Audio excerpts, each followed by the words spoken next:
আজ আমি মালপোয়া রেসিপি নিয়ে এসেছি।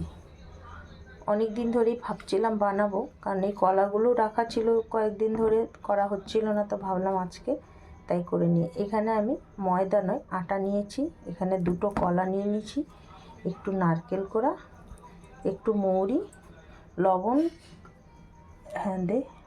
একটু আমি গুঁড়োর দুধ দিয়ে দিচ্ছি। যেহেতু এখানে গরুর দুধ আমার আনা নেই, তাই আমি গুঁড়ো দুধটা দিয়ে দিচ্ছি। আর কয়েক চামচ চিনি, স্বাদ মতো আর কি। এটা আমি ভালো করে জল দিয়ে এবার মেখে নেব। এই যে একটু নারকেল কোড়া দিয়েছি, আর একটু দিয়ে দেবো।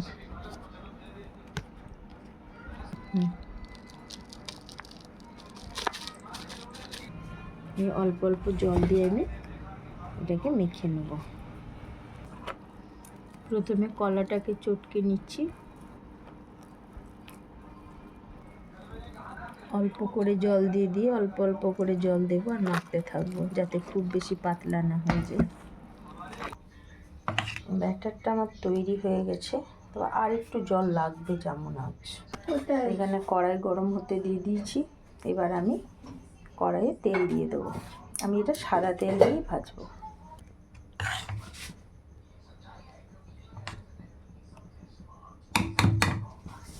এখানে তেল বসিয়ে দিয়েছি।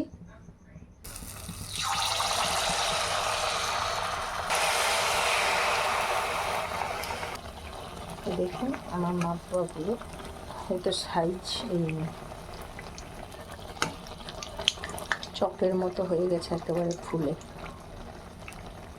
ভাজা হয়ে গেছে। আমি এটা তুলে নিচ্ছি। দারুণ ফুলেছে, কিন্তু শেপটা হয়তো সেরকম হয়নি ঠিকই, কিন্তু ফুলেছে দারুণ। এই দেখুন আমি আবার তেলের মধ্যে দিয়ে দিয়েছি। আমার মালপোয়াগুলো ঠিক এইভাবেই সবগুলোকে ভেজে নেব আমি।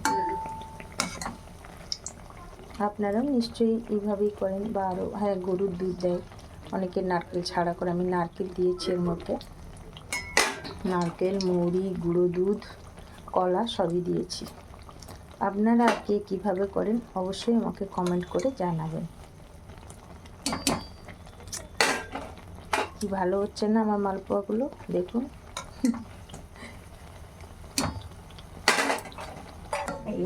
এইভাবেই আমি মালপোয়াগুলো করে নিচ্ছি। এই দেখুন আবার আমার কড়াইয়ে দিয়ে দিয়েছি। এই শেপটা খুব সুন্দর হয়েছে, এটা আমার বঞ্জি বানাচ্ছে। তো আমি এই দেখুন পেপারের মধ্যে রেখেছি। আপনারা ভাববেন পেপারে রেখেছি কেন, বুঝতেই পারছেন প্রচুর তেল টানছে, এর মধ্যে প্রচুর তেল টানছে। তো পেপারে রাখলে তেলটা অনেকটাই পেপারে টেনে নেবে, যার জন্য আমাদের শরীরে তেলটা একটু হলেও কম টানবে। তা আপনারা ওইভাবে মালপোয়া করে খাবেন।